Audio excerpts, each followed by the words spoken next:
Deaf Talent Jam 29, and we're here at the judges table. We've already interviewed 2 judges, and we have our 3rd judge in front of us. Go ahead and introduce yourself and why you're here at Deaf Talent Jam 29. Hey, my name is Ferrer. I'm an alumni of UFFSA. I started dancing here in 2013, so it's really a pleasure to be back as a judge.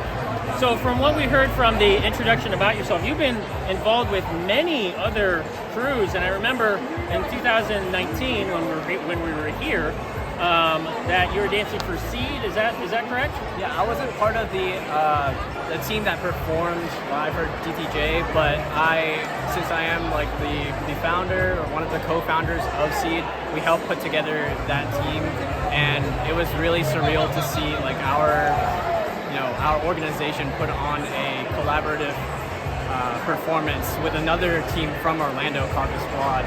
So that was just really a pleasure to see, just something out of our own, I guess, creation on stage in 2019. So that was so if I remember correctly, it was Seed and Squad. Yes. And so one of the funny moments is when, I forgot who I was talking to, and he called it Squeed. He called it Squeed. Yeah. So with this collaboration and seeing now everybody's live, you being in the judges table, how does it feel to be a judge watching Deaf Talent Jam and seeing these amazing performances? And we only have 5 so far. We still have the second half. It's crazy. At one point I was performing just exhibition with UFFSA. At one point I competed with Unit 305 and another. So it's really a pleasure to just be behind the judges table and watch all these talented crews do their thing on stage.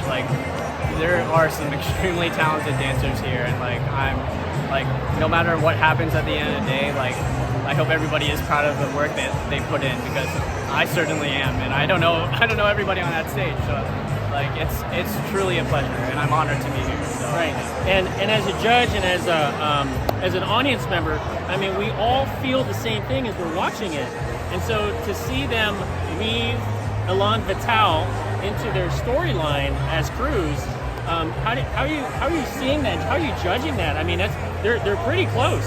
Right. Yeah, I am trying to look for the emotional impact, a lot of the incorporation of staging, the choices they make, movement-wise, of course, their intricacy of the choreography. But yeah, it can be really tough. Dance being, an art form. Right. It's really subjective, so it can be really challenging. So I'm just gonna, do what I think is best, and make the calls where need be, and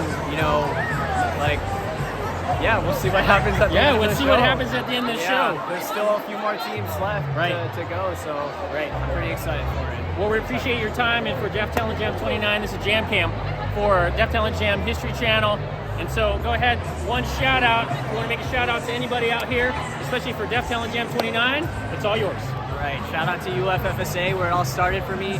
Shout out to my organization, Seed, and my newest team, Notorious, out in Orlando, And shout out to my judges, right there, All right, peace out.